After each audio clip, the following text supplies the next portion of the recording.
masuk Ibu, silakan duduk. Terima kasih. Menjaga privasinya, saya menutup pintu terlebih dahulu ya Bu ya, menutup pintu. Baik Ibu, perkenalkan saya Vida Nurul, saya bertugas pada siang hari ini ya Bu. Sebelumnya dengan Ibu siapa? Ibu Ilin, Ibu Ilin, usia berapa Ibu?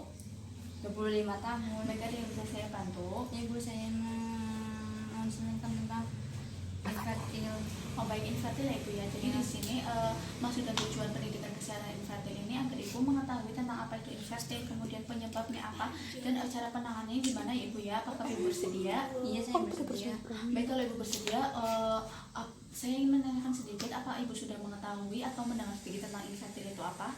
Belum pernah. Baik Ibu, kalau belum pernah, di sini saya akan menjelaskan untuk yang pertama itu pengertian terlebih dahulu ya Bu. Pengertian infertil sendiri yaitu dibagi menjadi dua Ibu, yaitu infertil primer. Infertil primer yaitu pasangan suami istri belum mampu dan belum pernah memiliki anak setelah 1 tahun ya Ibu. 1 tahun berhubungan seksual itu sebanyak 2 sampai 3 kali per minggu tanpa menggunakan alat kontrasepsi kondom maupun alat kontrasepsi yang lainnya. Kemudian yang kedua ada infertil sekunder. Infertil sekunder yaitu pasangan suami istri yang telah atau pernah memiliki anak, namun saat ini belum mampu mempunyai anak lagi. Itu juga sudah melakukan hubungan seksual 2 sampai 3 kali per minggu ya Ibu, dan tidak memakai kondom atau memakai kontrasepsi lainnya.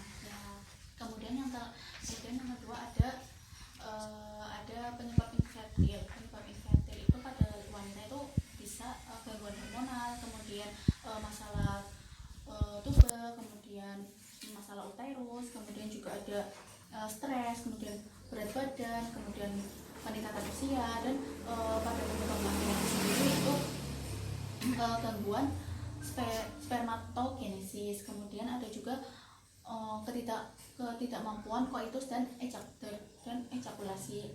Kemudian ada juga obstruksi atau sumbatan tubulus semiferus dan sumbatan vas deferens.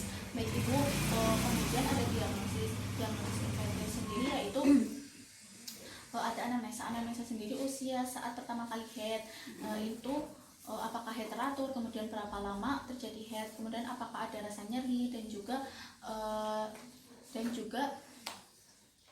kontrasepsi, kemudian keguguran, infeksi pada organ reproduksi. Kemudian yang kedua ada pemeriksaan fisik. Pemeriksaan fisik di sini yaitu Ibu bisa memeriksakan pasangan dengan infertil meliputi itu tinggi badan, kemudian berat badan, pemeriksaan jantung, kemudian paru, perut, dan organ reproduksi. Kemudian ada pemeriksaan laboratorium. Laboratorium itu pemeriksaan pada istri, dilakukan pemeriksaan antara lain itu yang pertama itu ada deteksi ovulasi atau pelepasan telur dengan cara pemeriksaan hormon. Kemudian yang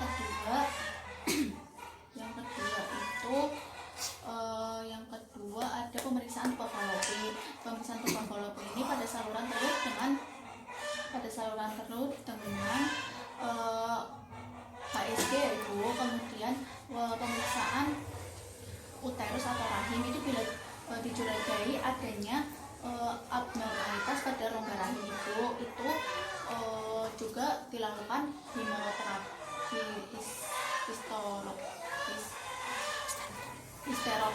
histeroskopi dan HSG. Kemudian syarat pemeriksaan infertil itu usia istri itu minimal 20 sampai 30 tahun ya Bu, tidak bisa setelah berusaha mendapatkan anak selama 12 bulan. Kemudian yang kedua juga istri umur 31 sampai 35 tahun diperiksa pada kesempatan pertama pasangan itu datang ke dokter. Kemudian yang ketiga itu istri pasangan infertil yang berumur 36 sampai 40 tahun itu hanya dilakukan pemeriksaan infertil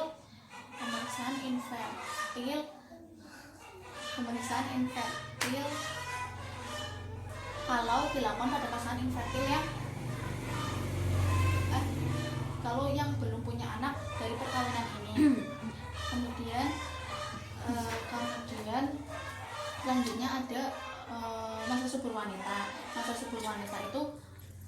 subur wanita itu biasanya akan mudah diketahui jika siklus haid setiap bulannya lancar itu dan normal ya ibu ya. Itu siklus haidnya normalnya kan 28 hari. Nah 28 hari itu dibagi dua berarti kan 14 hari ke-14 ini berarti masa suburnya. Jadi masa suburnya itu hari ke-11 dan hari ke-17. Nah kemudian ibu catat jumlah hari dalam satu haid ya ibu ya. Dalam satu haid itu selama 6 bulan atau 6 siklus itu dengan cara hari pertama masa subur itu dikurangi itu sama aja jumlah hari terpendek itu dikurangi 18 ya ibu. Kemudian hari terakhir pada masa subur itu sama aja hari terpanjang itu dikurangi 11. Nah kemudian penanganan sifilis itu gimana sih? Penanganan sifilis juga itu bisa melakukan dengan cara pemberian antibiotik. Nah kemudian selanjutnya itu waktu senggama yang tepat itu bisa dilakukan pada masa subur, kemudian dilakukan pada pagi hari karena pada pagi hari itu kondisi fisik masih sangat bugar itu, jadi jumlah sperma pada pria juga cenderung lebih tinggi di pagi hari. Kemudian juga ada hubungan seks yang teratur 2-3 kali seminggu. Kemudian asupan gizi yang adekuat di sini maksudnya itu makanlah dengan pola makan yang seimbang, kemudian kurangi makanan yang mengandung lemak ibu. Kemudian ada juga makanan berlemak dapat mempengaruhi hormon estrogen dan meningkatkan berat badan sehingga mengganggu kesuburan ibu. Kemudian juga ada konsumsi banyak sayur di sini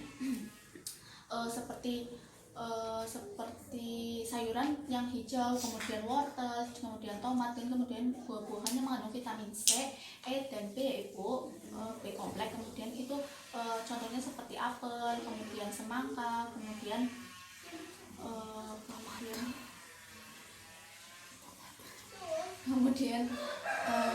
ya itu, kemudian juga mineral yang penting untuk kesuburan ibu atau seng ya bu, tembaga itu zinc itu bisa didapat dari makanan seperti buncis, kemudian kacang-kacangan, kemudian juga ada daging sapi, dan kemudian tembaga atau selenium didapat dari seafood. Kemudian kemudian jagung, polongan banyak mengandung tembaga dan mekonium ya bu. Kemudian ada hindari alkohol, merokok, bahkan obat-obatan yang terlarang.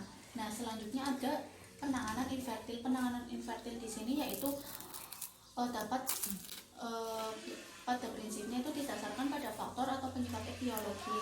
Nah itu yang pertama faktor sperma yaitu pemberian vitamin dan antioksidan. Kemudian yang kedua itu endometrium itu bila dijumpai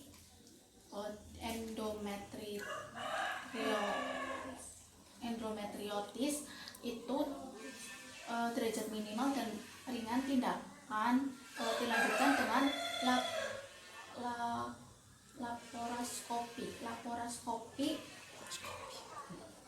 laparoskopi operatif. Kemudian ada faktor tuba atau eksklusi tuba itu fertilisasi isi viro ya ibu. Kemudian yang selanjutnya olahraga secara teratur itu untuk menjaga kualitas istirahat, kemudian menjauhi rokok. Kemudian juga ada alkohol dan narkoba atau obat-obatan yang terlarang ya ibu. Kemudian selanjutnya ada cara mengelola masalah psikologi itu dengan cara ibu bisa mendekatkan diri kepada Allah atau Tuhan Yang Maha Esa. Kemudian komunikasi yang baik ya ibu dengan pasangan ibu. Kemudian juga ada lagi ibu bisa melakukan konseling di bidan atau di klinik yang dekat. Kemudian juga ibu juga bisa melakukan relaksasi. sudah selesai untuk konseling infertil ini. Apakah ibu sudah jelas? Iya, sudah jelas. Ada yang ingin dipertanyakan? Nggak ada. Baik, kalau tidak ada saya melakukan sedikit evaluasi ibu penanganan. Baik, kalau begitu saya ingin menanyakan penanganan infertil itu bagaimana ibu? Pemberian obat antibiotik ya Bu ya.